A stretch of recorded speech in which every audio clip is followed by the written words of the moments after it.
Sand blasted across the training field like it wanted everyone gone. But the only one on the ground was the new girl, white uniform stained with dust as she knelt, breath sharp, palms grinding into the hard-packed dirt while 4 Marines in full combat gear circled her with that loose, mean energy that comes when a pack smells weakness, and someone behind them laughed. "Welcome to the desert. Did they forget to send your driver?" And another voice added, "Careful, Princess, you'll scuff." The pretty shoes, and Lieutenant Connor Hayes, the golden boy of the base, folded his arms and watched with a smirk because he thought this was his show, his range, his world, and she was just some staff officer from the fleet who'd taken a wrong turn. Commander Rachel Hale kept her eyes on the sand for one long heartbeat, feeling the sting in her knees and the heaviest sting of the old memory she never let go of. 18 sailors dead on a night exercise because a young officer once treated safety like a joke. And then she lifted her head and looked around at them. Really looked, the flag snapping hard in the wind, the rows of armored vehicles lined up behind the wire, the observation tower where Colonel and his staff watched through binoculars, the fresh-faced Marines who didn't know who she was and didn't care, only that someone had told them this new girl was tagging along to learn how real war fighters train. And Rachel realized this was exactly why she was here, why she'd agreed to come undercover before her official change of command ceremony, why she wore no Admiral stars today, only the modest bars of a simple commander, because this culture of casual cruelty, this swagger that loved humiliation more than competence, had almost killed her people once, and she meant to see it with her own eyes before she tried to change it. Hay stepped closer, dust swirling around his boots, and said just loud enough for the reviewing stand to hear, "If you going to keep up with my Marines, you might want to stay on your feet," and a ripple of laughter went down the line of troops like a wave.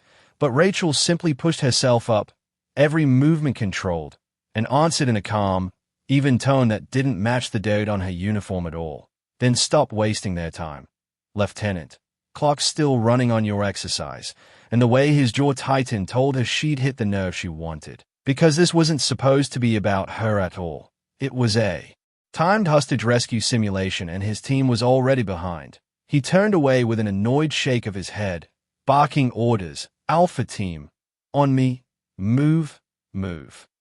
And the Marines surged past her into the mock village of plywood buildings and rusted cars, their boots pounding in rhythm, their rifles snapped to ready positions, their voices clipped and confident, and Rachel moved after them at a steady jog, ignoring the ache in her legs, cataloging everything as she went.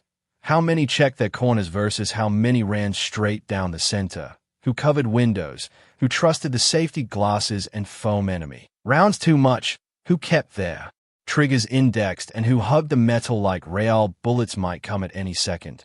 She designed live-fire drills harder than this on a pitching deck in the middle of the Pacific. But here the bravado was thicker than the dust, and she could feel the Colonel's stare drilling into her back from the tower, trying to decide whether she was an inconvenience, a test from higher command, or a joke he was expected to tolerate. Inside the first building, the air cooled slightly and echoed with shouts as Marines cleared rooms, their movements sharp but rushed, and Rachel saw the first mistake the moment she stepped through the doorway.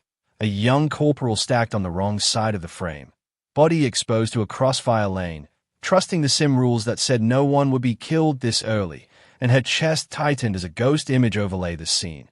A destroyer's corridor flooded with smoke, a rookie officer waving men forward because it was only an exercise. Because nobody really dies in training until they do. "Corporal," she said quietly as she passed, not breaking stride, "switch sides, you're skylined." And he blinked at her, surprised she'd noticed, then obeyed almost on instinct because her tone didn't ask, it ordered. And when he shifted, the safety instructor in the corner marked something on his clipboard with a frown that said he'd noticed too. Hayes, farther ahead, should have seen it, should have been the one correcting. But he was busy showing off, shouting into the radio, target building in sight, breaching in 10, even though his team wasn't fully set. And Rachel felt the tension rise inside her like a tide because this was exactly the kind of leadership that looked good. Until something went wrong. They reached the open lot before the central hostage hut just as a smoke grenade went off to simulate incoming fire, yellow cloud boiling around them, and one of the Marines hesitated, coughing, his mask slipping, and Hayes snapped, "Keep moving, Private, it's not perfume," and pushed him forward, missing the way the kid's hand shook on his weapon, missing the flash of fear in his eyes that could get someone hurt when the next noise came. Rachel saw it, felt the thin ice under all this bluster, and when the training cadre triggered the sudden IED blast, a loud crack from a buried charge that sent dirt erupting near the lead fire team. The entire line flinched, several dropping to one knee as they'd been taught, but one Marine stumbled backward, lost his footing on loose rock, and crashed into her. Instinct older than any title took over. She grabbed his vest, twisted, and took the fall for both of them, slamming into the ground in a cloud of dust. That was a moment the thumbnail would later freeze. Her on her knees, uniform dirty, Marines behind her, all of them convinced she'd been the one who couldn't handle it. "Jesus," the Marine gasped, scrambling off her, shame burning through his voice, but she squeezed his arm once and said, "You're fine. Breathe, then get back in the fight." And he bolted to catch up with his squad while the observers on the tower muttered to each other, one of them likely noting. Commander Hale slowed the team's advance, possible liability in field conditions, as if she'd been the problem, not the idiot safety design that put loose rock near a simulated blast. Hayes turned, saw her in the dirt again, and couldn't resist. "You good back there? We can call a golf cart if the terrain's too rough." And again the chuckles rolled, but now they were tinged with something else. Unease, maybe, because she still wasn't reacting the way they expected. She got up, slower this time, feeling the old scar along her ribs throb where shrapnel had once turned her side into fire, and let herself remember just enough of that night to keep her anger sharp but not blinding. The way the junior lieutenant on the destroyer had brushed off a malfunctioning hatch alarm, the way Rachel had wanted to stop the drill and check it, the way she'd let herself be overruled because she hadn't yet learned that rank without backbone is just decoration, and the way the compartment had flooded with real flames, not simulated ones, when a fuel line ruptured. 13 funerals later, she'd sworn never again to let arrogance slide in training, not when it smelled like death wearing a mask of bravado. And that vow was why she was here, undercover, with only the Chief of Naval Operations and a handful of staff knowing that the new girl shadowing exercises at this desert joint base was actually Rear Admiral Rachel Hale, incoming commander of the entire Readiness and Training Command for this region. They reached the hostage hut with the clock nearly out, and Hayes, desperate to show off, ignored the protocol that said he should slow down, assess, and instead kicked the door open hard, rushing his team in with a roar. "Go, go, go!" The role player.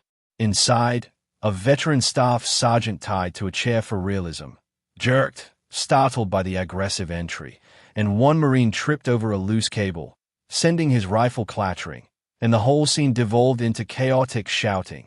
The training cadre in the corner raised his hand, signaling a simulated friendly fire incident, and somewhere a horn blared, ending the exercise in failure.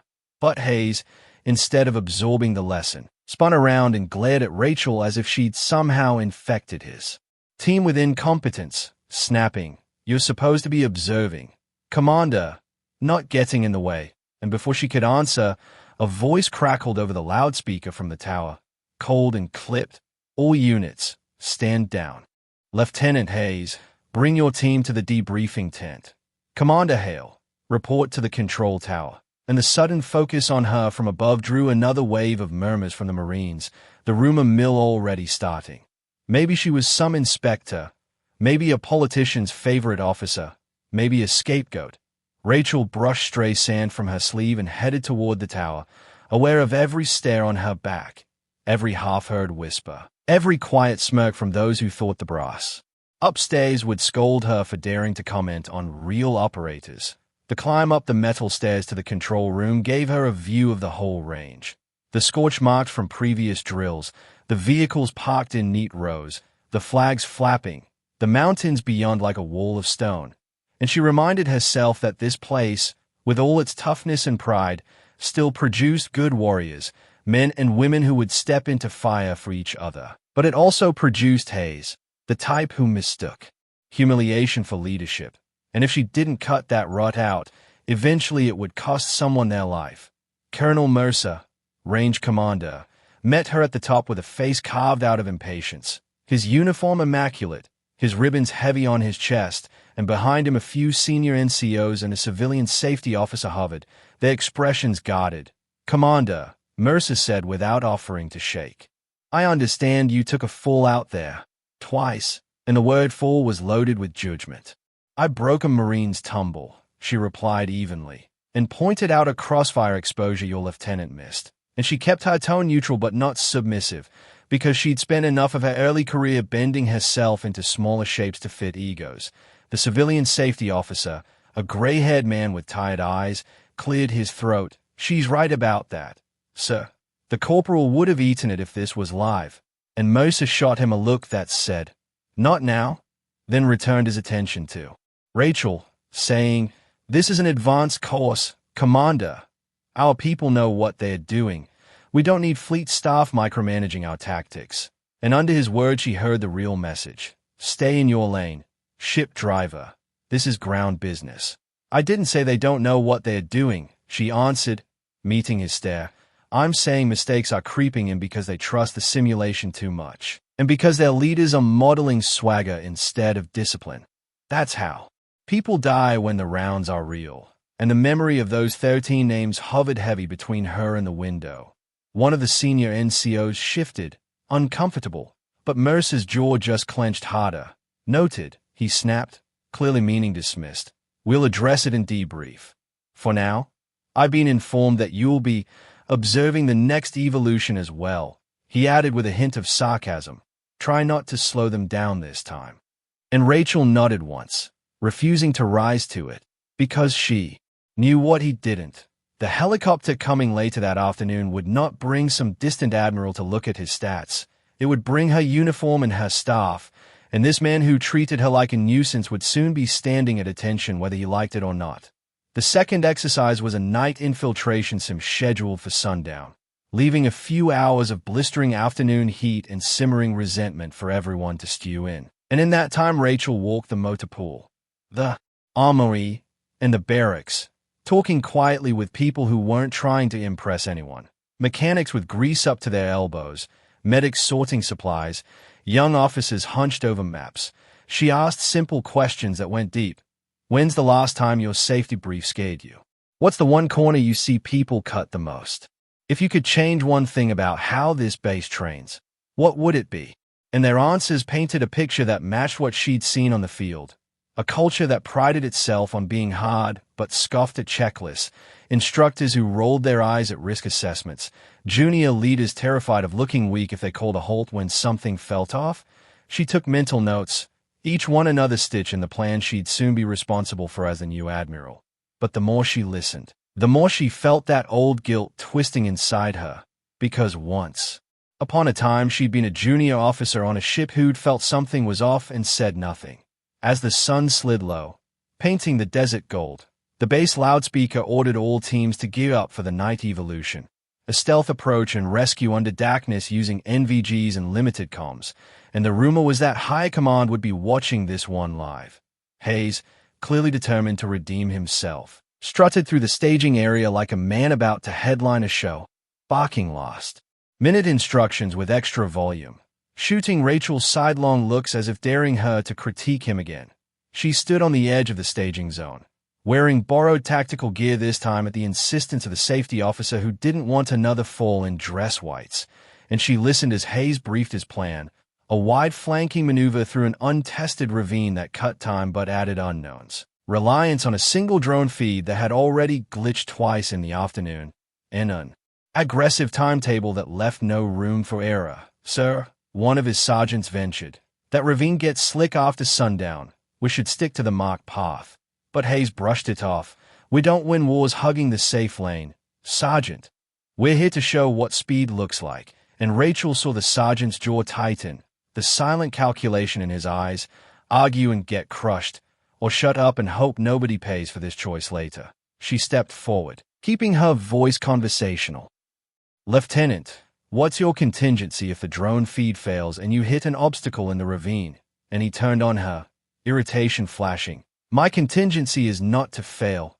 Commander, with respect, you've been here one day and you're already second-guessing my team.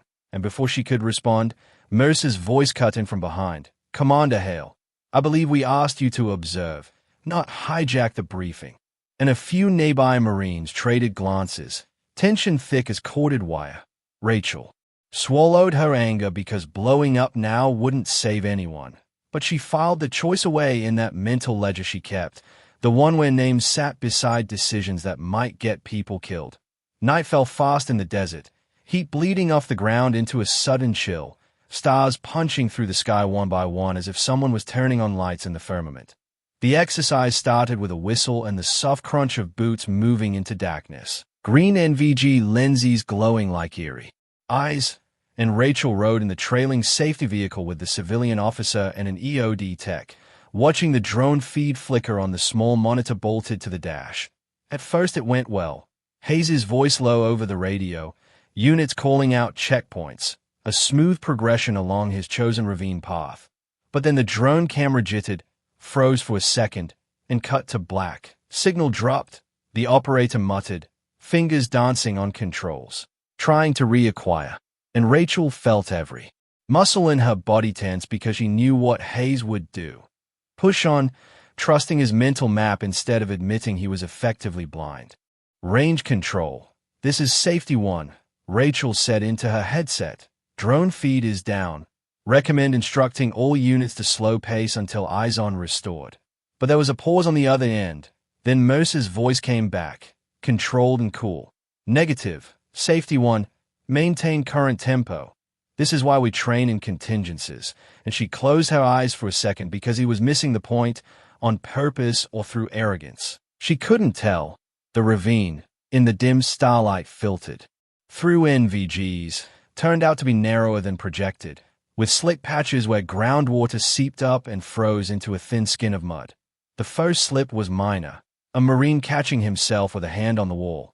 But the second sent a man stumbling sideways toward a low, unmarked mound that both the map and the drone feed had missed, a buried dud from an old exercise, flagged in the base's digital records but never physically marked. The EOD tech in the vehicle with Rachel saw it on his tablet. Just as the unit on the ground approached, his voice jumping an octave, hold them up. That's the old UXO grid. That's, and then his words were drowned by the sharp, gut punch crack of an explosion as the pressure triggered. It wasn't a full charge detonation. Age and degradation meant it went off half-heartedly. But it was enough to send a spray of rock and dirt into the team. Enough to knock 2 Marines off their feet and pepper a third with fragments. The range lit up with alarms, horns, blaring, radios exploding with overlapping screams. Man down, man down. We've got casualties. And time folded for Rachel. 2 knights layering over each other. The destroyer corridor on fire. Men screaming, sprinklers failing. And this ravine filled with dust and cries. She didn't ask permission. She didn't wait for Mercer's orders. She grabbed the med pack from the truck, threw open the door, and ran into the chaos. The EOD tech sprinting beside her, yelling for everyone to freeze until he cleared the immediate area. Smoke and dust turned the world into a gray tunnel. NVG's useless, so she ripped Hayes off and went by sound. The groan to her left, the curse to her right, the sharp, panicked breathing straight ahead. She found the nearest Marine by nearly tripping over him, his leg twisted, blood soaking his pant leg where a shard of metal had cut deep. You're okay. I've got you, she said, voice already falling into the calm cadence that had carried men through worse. Tell me your name. And he gulped, Santos. And she said, Santos, good, keep talking, while her hands worked faster than thought. Tourniquet high on the thigh. Twist, lock, check for distal pulse.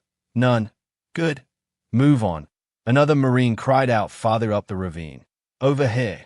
He's not moving. And Rachel yelled back, stay put until EOD says it's clear. You move. You might step on another one. Because the last thing they needed was a panicked search party triggering more buried ordnance. The EOD tech crawled forward on his belly, probing with practiced hands, sweating despite the cold, muttering, clear here, avoid that patch. That's a cluster of old shells.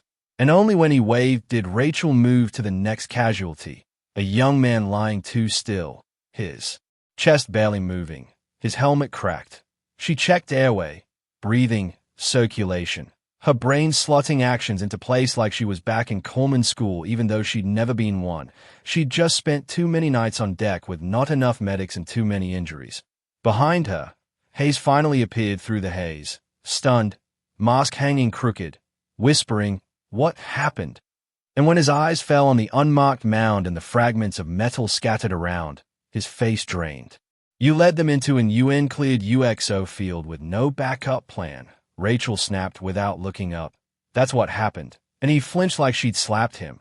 But this was not the time for his pride. Helicopters thundered overhead minutes later as medevac birds scrambled, searchlights cutting through dust. The entire base jolted into real emergency mode rather than safe, controlled training panic. Medics took over as soon as they could, strapping Santos and the others to stretchers, lifting them into the birds, rotors blowing sand into everyone's eyes as they lifted off toward the base hospital. When the noise faded, a heavy silence settled over the ravine, broken only by the crackle of radios and the click of EOD markers being hammered into the ground around every newly discovered shell. Mercer arrived on foot, face pale and tight, his alien arrogance washed out by the reality of bleeding men. He surveyed the scene. Unmarked UXO, shaken Marines, Rachel standing with dust in her hair and blood on her gloves. And he seemed about to speak, but Rachel beat him to it, voice iron. "This was preventable, Colonel. The UXO grid has been in your system for years. The ravine path was never physically cleared, and you approved a plan that relied on glitchy tech instead of solid recon. Your lieutenant pushed it because he wanted to look fast, and your culture let him, because you've taught them that caution is weakness. Tonight you got lucky. No one died.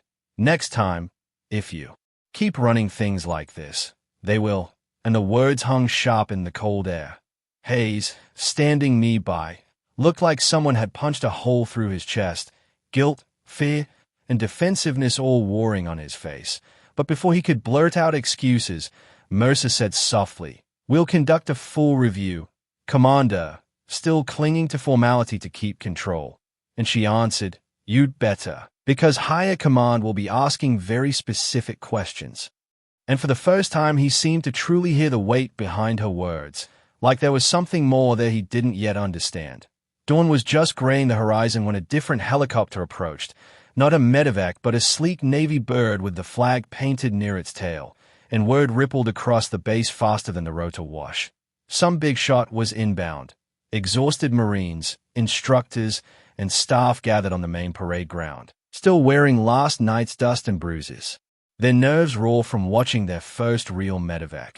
Rachel showered quickly, scrubbing blood from her arms, and changed into the dress whites that had been waiting in a garment bag in the guest quarters. Her aide, who'd arrived quietly by truck in the night, handing her the coat with a look that said, "It's time." The weight of the Admiral stars on her shoulders felt heavier than ever, not because of rank itself, but because now there would be no more hiding, no more quiet observation. Everything she'd seen, every failing, every spark of courage, would now be her responsibility to fix. When she stepped out of the building, the Marines nearest the door froze, their eyes sliding from the simple commander insignia they'd seen yesterday to the gleaming stars now resting above her rows of ribbons. One private actually whispered, "No way," under his breath, but she only nodded once and walked on, her stride steady, her face calm though a heartbeat thudded like a drum. On the parade ground, troops stood in rough formation, not yet fully dressed up, some with bandaged arms or slings from the night's accident, their expressions somber. Mercer stood at the front in his best uniform, Hayes just behind him, looking like he'd slept in his guilt. The helicopter settled, engine whining down, and the base PA crackled to life, the announcer stumbling slightly as he read the prepared text written by someone at Fleet Headquarters. "Attention on deck.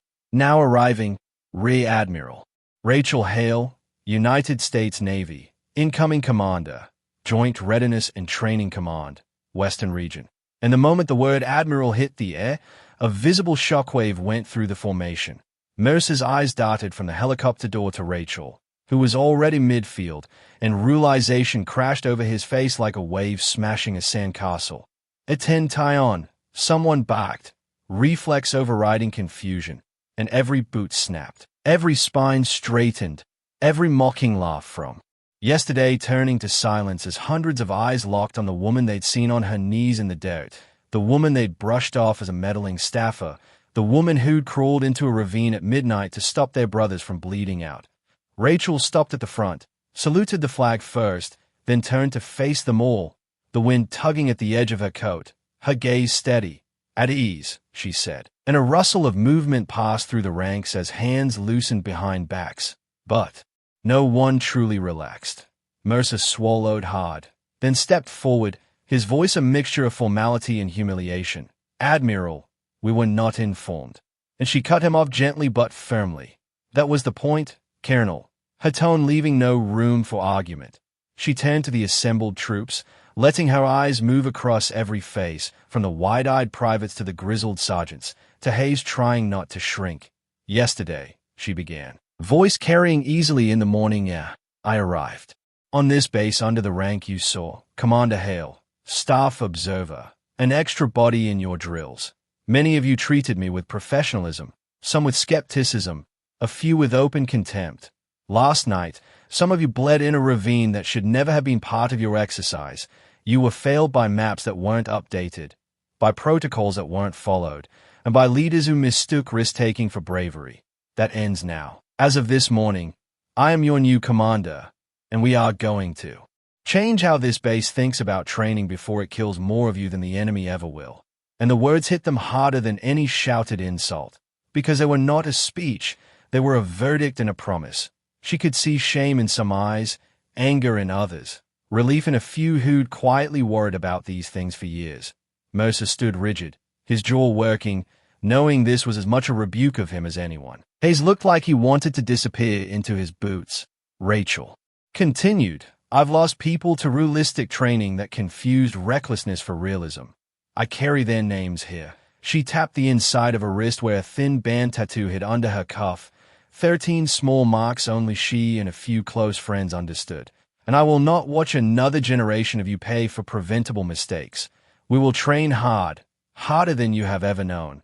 But we will respect risk, we will respect procedure, and we will respect each other, regardless of gender, rank, or whether we think someone belongs at our side. If you can't live with that, you will find another line of work." And a hush settled, heavy and electric. Then she did something no one expected.